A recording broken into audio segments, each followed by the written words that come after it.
Who raised you more? Your parents, your grandparents, or someone else? They told me it was too expensive. Just flat out, matter-of-factly, without blinking. I had called them from my tiny studio apartment, pacing between paint-stained drop cloths and a half-finished canvas that had been giving me hell for 3 days. I thought this was the call that would make it worth it, the late nights, the skipped rent payments, the way my hands had started to lock up from painting for 12 hours straight. But instead, my mom just said, "Sweetie, flights to New York in the fall are crazy. We'd love to be there, but it's just not realistic." She said it like she was gently declining an invitation to a neighborhood cookout. Not like her oldest daughter was telling her she'd finally made it, her first solo art exhibit in Manhattan. Not a group show. Not some dusty corner of a co-op gallery. My name was on the goddamn flyer. In bold, serif font. Elena Ward. I didn't argue. I didn't say the words burning in my mouth, like how they managed to fly out for Rachel's engagement party in Tahoe last year, last minute, no less. I didn't bring up the time they rented a whole beach house in Charleston when Rachel got her job at that wedding planning startup, which, by the way, she quit 3 months later. I didn't remind them that I had taken the train home for 4 Christmases straight because they said flying me back was wasteful, only to see them post pictures of surprise weekends with Rachel at wine country spas. I just said, "I understand," and hung up, sitting in the silence of my apartment where the only thing humming was the old fridge that leaked underneath.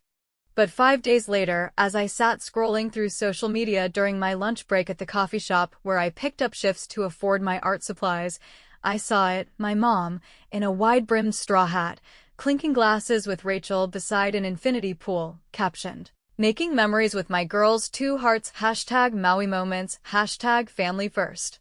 Rachel was tagging the resort, one of those luxury places where even the towels look like they cost a car payment, and in the next slide, my dad was grinning on a yacht. No text. No heads up. Just a slap across the face, disguised as a vacation. I closed the app.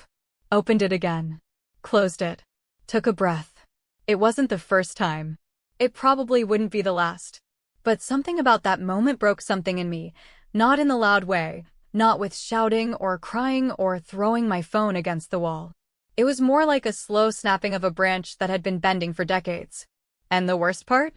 I didn't even know what hurt more, that they chose Rachel again or that I had somehow convinced myself this time would be different. I went home that night and stared at the invitation again, printed in heavy cardstock, the kind that made you feel like something official was happening. The gallery director had even included a personal note, "Elena, your work is breathtaking. We're honored to have you." It felt surreal, like I was finally stepping into the version of myself I had always believed I could be, the version that mattered. The version that wasn't just the backup plan, the responsible daughter who paid her bills on time and never asked for much. I thought about not going, about pulling out. What was the point of being seen if the people who mattered most refused to look? But then, as I stood in my cramped kitchen holding that stupid flyer, something cold and quiet settled into my bones. I wasn't going to back down. Not this time. I was going to show up, even if I had to pay for it myself, even if I had to crash on a friend's couch or eat instant noodles for a week. I was going to stand in that gallery surrounded by the work that had come from every scraped-together hour, every heartbreak, every not good enough I'd ever swallowed, and I was going to own it. So I booked a flight with my tips from the cafe and dipped into the emergency savings I'd been squirreling away in a jar labeled "Someday." Found a cheap hostel in Brooklyn where the shower curtain barely reached the floor and the bed creaked every time I moved. Packed my canvases in a rented crate and prayed to whatever gods cared about struggling artists that none of them would be damaged in transit. I didn't even have a new outfit for the show. Just my old black dress and a pair of boots I'd resold twice already. The day I landed in New York, it was raining. Hard. I remember standing outside the terminal with my oversized bag and thinking, of course. I missed the first train into the city, spilled coffee on my jacket, and almost lost my reservation at the hostel because I showed up after check-in. And yet, through all of that, I still felt something swelling in my chest. Maybe pride, maybe defiance. Maybe both. Because here's the thing, I didn't need them to clap for me. I just needed to stop pretending I wasn't worth clapping for. And just when I thought I had finally made peace with doing it alone, I heard something the next morning that stopped me cold. I was at the gallery early, helping hang the last few pieces and checking lighting with the curator, when two people in suits walked past, one whispering to the other, "That girl, Elena Ward? She's about to win the Van Holt grant." You heard it from me first. The Van Holt. The goddamn Van Holt. A grant that paid six figures to emerging artists, the kind of money that could buy me time. Real time. Months, maybe a year, to focus on nothing but my work. No cafe shifts. No budget grocery runs. No, sorry, I can't afford canvas this month breakdowns. I stood there, my palms suddenly slick, my mouth dry. I didn't even know if it was true. Maybe they were just speculating. Maybe it was a mistake. But something about the way they said it, like it was already decided, lit a fuse in my chest. And in that moment, I knew exactly what I was going to do if it was true. I wasn't going to be quiet. I wasn't going to let it pass like everything else. They said flying out for my exhibit was too expensive. Let's see how much it'll cost them to pretend they never saw me win. There are certain truths in a family that are never officially spoken, never written down, and never admitted aloud over dinner or during holidays, but they hang in the air like dust on an old chandelier, visible only when the light hits just right. In our family, the truth was simple and enduring. Rachel was the one they worried about, celebrated, protected, and defended, while I was the one they depended on, leaned on, overlooked, and, more often than not, expected to understand why things weren't always fair. And I did understand, until I didn't anymore. Growing up, it started small, the kind of subtle differences a kid can't name but always feels. When I made the honor roll, my dad patted my shoulder, told me good work, and asked if I could help with dinner. When Rachel got a B- in algebra, it was let's take her out for froyo, per thing, that teacher's just impossible. I got grounded for missing curfew by 15 minutes the night of my senior prom, while Rachel snuck out the house at 17 and got caught drunk at a bowling alley, only to have Mom pick her up with a sympathetic smile and a whispered, "Don't tell Dad." I wasn't jealous then, not exactly. It was more confusion than resentment, this subtle awareness that expectations were different depending on who you were and what story the family had written about you. By the time we were both adults, the divide was no longer subtle. I had clawed my way through community college with 2 jobs, then transferred to an art school with a scholarship and sheer stubbornness. I lived in small apartments, cooked cheap pasta, skipped outings with friends, and worked every holiday I could to make ends meet. Rachel, on the other hand, tried out 6 different majors, dropped out after 2 years with no degree and no debt because Mom and Dad covered it all, then floated through jobs that were somehow always celebrated like she'd just been elected to Congress.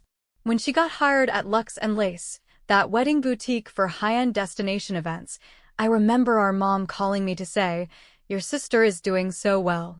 She's finally found her thing," as if the last 5 years of my grinding pursuit of art meant less, because it didn't come with a title and a matching LinkedIn header. And yet, despite everything, I never said a word. I didn't ask why Rachel's broken lease in Atlanta was forgiven with a family check, or why they flew out to visit her 3 times last year while I hadn't seen them in almost 12 months. I figured that was just how it was. Families aren't fair. You make peace with that. You keep your head down and your heart tucked in a little tighter each time. But Maui was different. That trip wasn't just another example. It was a line in the sand. It was the moment I realized they weren't just prioritizing Rachel's feelings or needs, they were deliberately choosing her joy over my milestones. I hadn't asked for money, hadn't asked for help. All I had wanted was their presence, a simple plane ticket to witness what, for me, was a defining moment. And they couldn't even offer that. But they could sip cocktails under palm trees while I wrestled with lighting choices and fretted over whether my best pieces would even make it in one piece. And they posted about it, not sheepishly, not quietly, but proudly, like the irony wouldn't slap me across the face through the glow of my phone screen. Still, I didn't confront them. I didn't send a text, didn't call to ask why.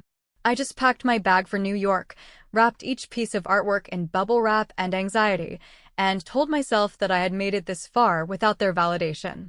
I didn't need it now. When I arrived in the city, the air was thick with late autumn dampness, that heavy, moody chill that clings to your coat no matter how many layers you wear. My hostel was exactly what I expected, small, loud, and aggressively communal, but it was mine for the week, and I made it work. Each morning, I walked to the gallery with my coffee in a recycled paper cup, my nerves twisted into tight knots, wondering if the exhibit would be ignored, if critics would sneer, if anyone would even come. And yet, in spite of all that, I felt a strange sense of rightness every time I stepped into that space, surrounded by my work, the tangible proof of years spent putting pieces of myself onto canvas. There, I felt whole. But the closer the opening night came, the louder the memories grew. I remembered Rachel's sweet 16, 30 people in the backyard, a tent, a chocolate fountain, a DJ, and a new iPhone hidden inside a cake, all because she deserved it.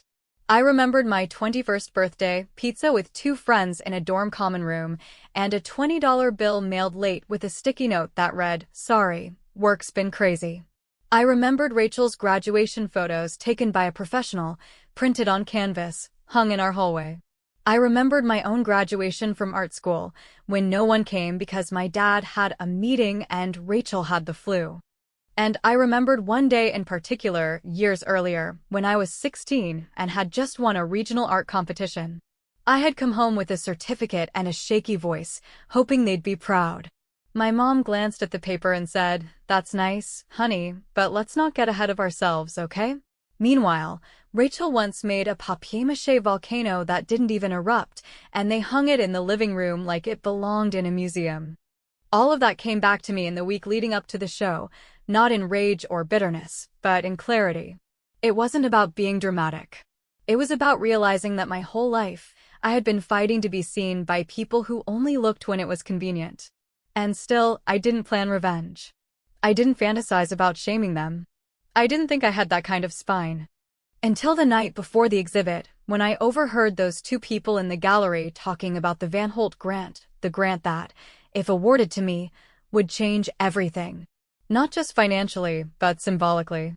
It would be recognition that what I had poured my life into mattered, that my art was not a side hobby or a phase, but a body of work that deserved space.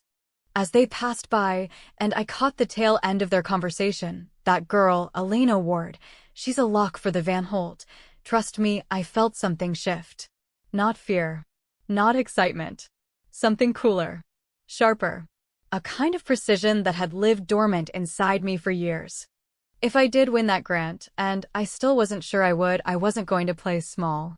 I wasn't going to smile sweetly and thank my supportive family who had never shown up when it counted.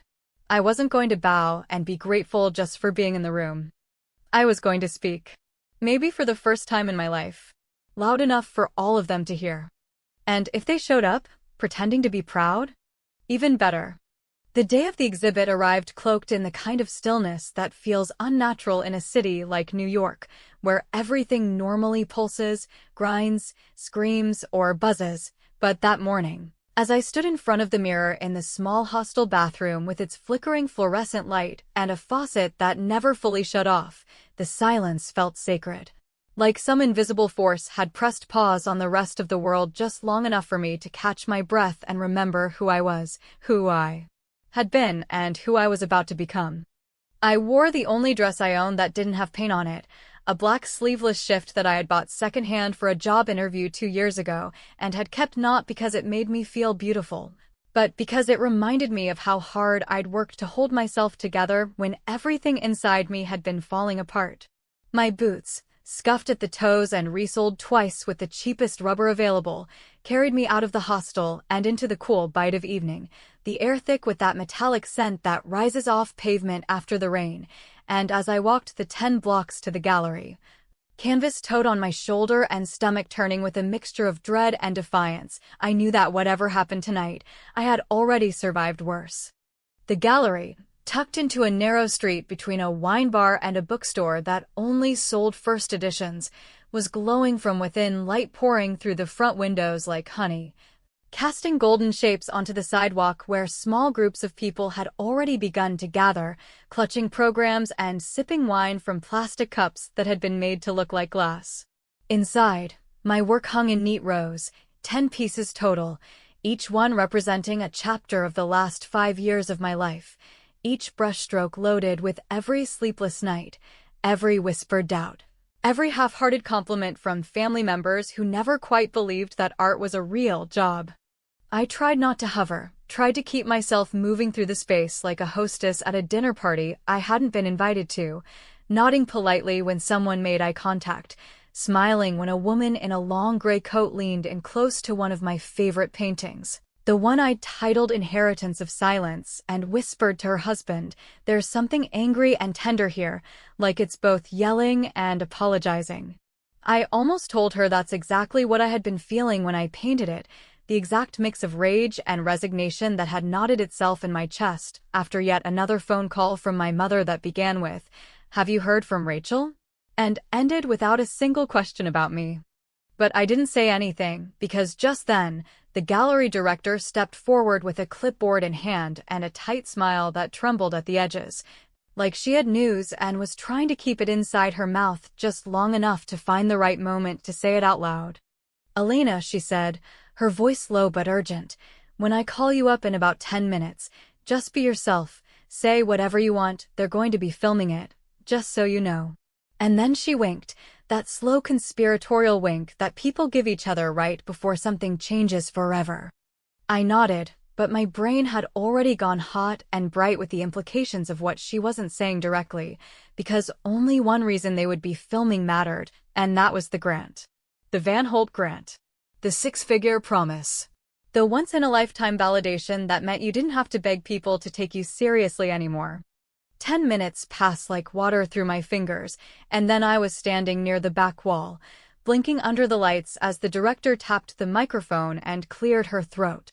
"Thank you all for coming tonight to celebrate the work of a truly extraordinary artist," she began, her voice calm and measured, as though this were just another event in a city teeming with events, and not the culmination of 10 years of self-doubt. Rejection letters, quiet triumphs, and stubborn, lonely belief. "And now," she continued, "I have the distinct honor of announcing that this year's Van Holt Emerging Artist Grant, awarded to a single artist nationwide whose voice is undeniable and whose vision demands attention, goes to our very own Elena Ward." I heard my name, but it landed somewhere above me, floating there in the air like a balloon I was too afraid to grab. People clapped. Someone near the front hooped. The camera guy adjusted his lens. And I walked forward, not because I had rehearsed it, but because my body moved before my brain could catch up. The check, large, ridiculous, symbolic, was already on the podium, with my name printed in elegant script across the front, 6 zeros following the number 1. As though someone had finally counted the hours I had spent trying to matter and decided it was worth measuring. I took the mic, hands trembling, not from nerves but from something colder, older, deeper, a lifetime of words left unsaid finally rising like steam from a pot that had been boiling too long. I didn't plan what I said next. It came out the way truth always does, too fast, too sharp, and too late to take back. When I first told my family about the show, I began scanning the room. They said it was too expensive to come. Flights, hotels, it just wasn't realistic. A few polite chuckles echoed, unsure of where this was going. But a week later, I saw pictures of them vacationing in Maui with my sister, drinking wine on a yacht, matching robes at a spa. The room fell quiet, the air thick with tension, the kind that makes even strangers lean in. So, to Mom, Dad, Rachel, wherever you're standing right now, I just want to say thank you. I held up the check, slowly, deliberately. Thank you for showing me what I never want to become. Thank you for teaching me that silence is a choice, and tonight, I'm done choosing it. I handed the mic back without waiting for a response, walked off the stage, and only then saw them at the very back of the room, half hidden behind a display table, my parents, stone-faced, and Rachel, clutching her purse like it might protect her from the weight of what I had just said. I didn't smile. I didn't cry. I just walked past them like they were strangers, which, in many ways, they had been for years. And in that moment, with all eyes on me, I finally understood what it meant to take up space that no one gave you permission to occupy. They had told me dreams were too expensive. and now they had to watch me cash in. It was almost midnight by the time I returned to the hotel, the city still buzzing outside with its usual cocktail of traffic, distant sirens, and the clinking of wine glasses behind dimly lit restaurant windows, but inside the lobby, dim, over-air-conditioned, and humming with the low, persistent sound of elevator hydraulics, there was a hush, a muted stillness that seemed to be waiting for something to rupture. And then I saw her. Rachel. Curled into one of the armchairs near the fireplace, her legs pulled up beneath her, her phone resting screen down on her lap like it had betrayed her, her mascara smudged beneath both eyes in that particular way that meant the crying hadn't just started. It had been building for hours. I stood by the entrance for a moment, not quite in or out, not ready to move forward but not willing to retreat either, and I watched her for just a few seconds longer than felt comfortable, watched the way her shoulders rose and fell in that quiet, hiccuping rhythm that always made people around her soften, lean in, and offer comfort like it was a natural reflex, the way you'd reach to stop a cup from falling off a table or a child from stepping into traffic. Rachel had always had that gift, tears that summon rescue, without ever asking for it aloud. But I didn't move. I didn't speak. I just let her sit there, sobbing softly in the pale light of the lobby chandelier, until she finally looked up and realized she wasn't alone. Her eyes locked onto mine like she'd just been caught stealing something, and for a moment, I expected her to look away, to pretend she hadn't seen me, to pretend the breakdown hadn't been about me and the speech I had delivered less than an hour ago. The speech that had landed like a hammer in a gallery filled with expensive wine and politely shocked applause. But Rachel didn't look away. She straightened up, wiped the back of her hand beneath her nose, and said with a voice that was thin and cracking at the edges, "Why would you do that to me?" To her. She said it like I had taken a knife to her ribs in front of a crowd for no reason at all, like I had stood on that stage and dragged her through the mud because I enjoyed it, because I wanted to hurt her, because I wanted attention. And for a second, I didn't know whether to laugh or walk out. Instead, I stepped forward, slowly, like approaching a wounded animal, and sat down across from her in the matching chair, the fabric creaking beneath my weight. I didn't answer right away, partly because I knew my first instinct would be too sharp, too cold, and partly because I wanted to see if she had anything more to say, some explanation, some reflection.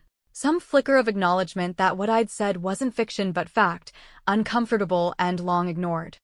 But she just stared at me, waiting for me to fold, to backtrack, to apologize the way I always had whenever she got upset, the way I had my entire life whenever my truth even slightly brushed against her comfort.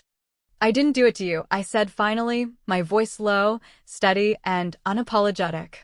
"I did it because I've spent 35 years pretending that it didn't hurt to be invisible in a family that only ever had room for one star. And it wasn't going to be me." Rachel's lips parted like she wanted to interrupt, to push back, but I kept going.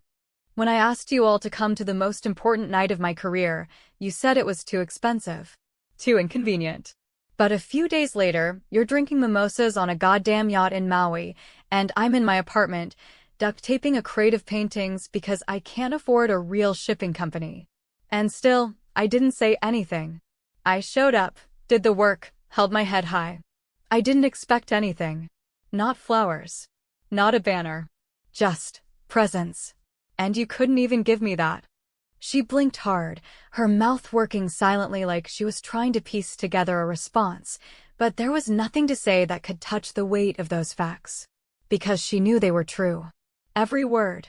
Every silence. Every party thrown for her and forgotten for me. "But why say it like that?" she asked eventually, voice breaking on the last word. "In front of everyone? You humiliated Mom and Dad."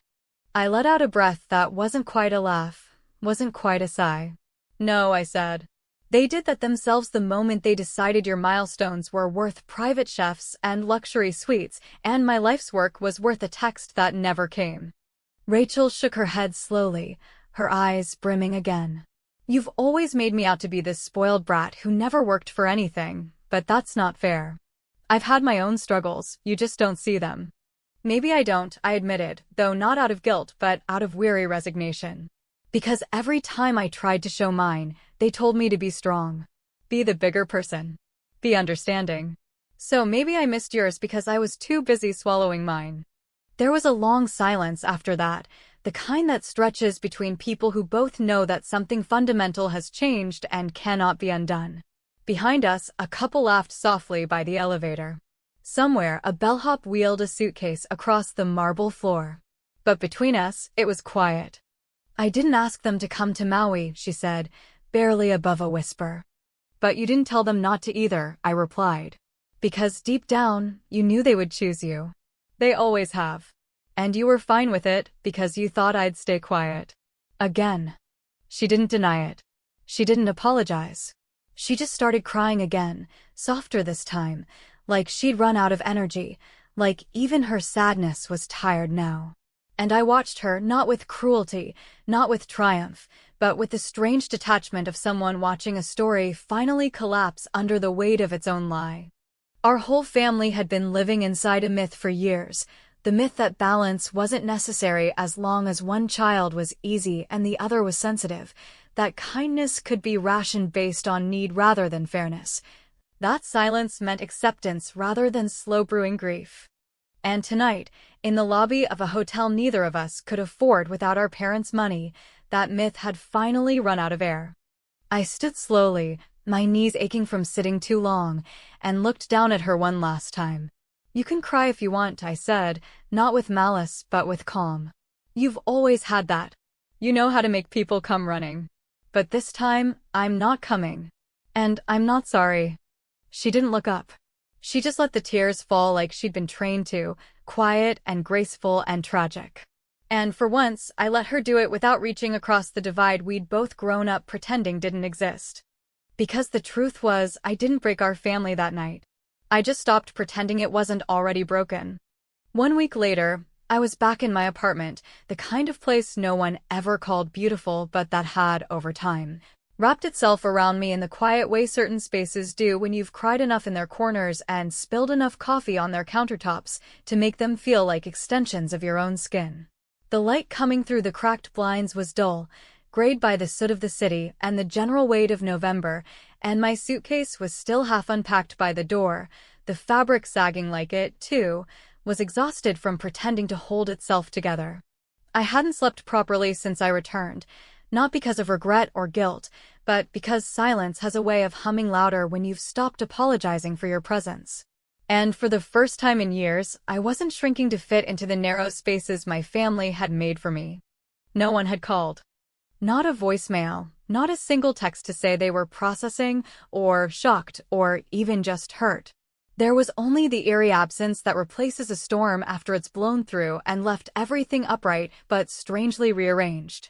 I hadn't expected reconciliation, not really, but I think some part of me, the tired and still too forgiving part, believed someone would reach out to say, "We heard you," or at least, "We didn't realize." But the only thing I heard was the faint echo of my own breath in an apartment that suddenly felt both more mine and more silent than ever.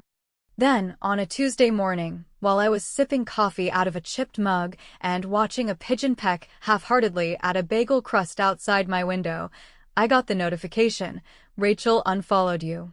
The words sat there on my screen, small and stupid and yet somehow heavier than any of the elaborate, sugar-coated apologies I used to draft in my head every time I thought about breaking the surface and speaking my truth.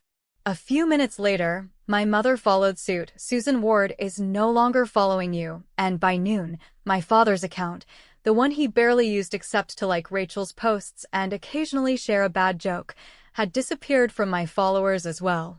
It was methodical, coordinated in that unspoken way only families know how to execute, like when they've silently agreed that something you did was too much, too loud, too real, and they don't know how to confront it directly, so they erase you instead, pixel by pixel, until what remains is just the version of you that fits back into the frame they prefer. I could have called.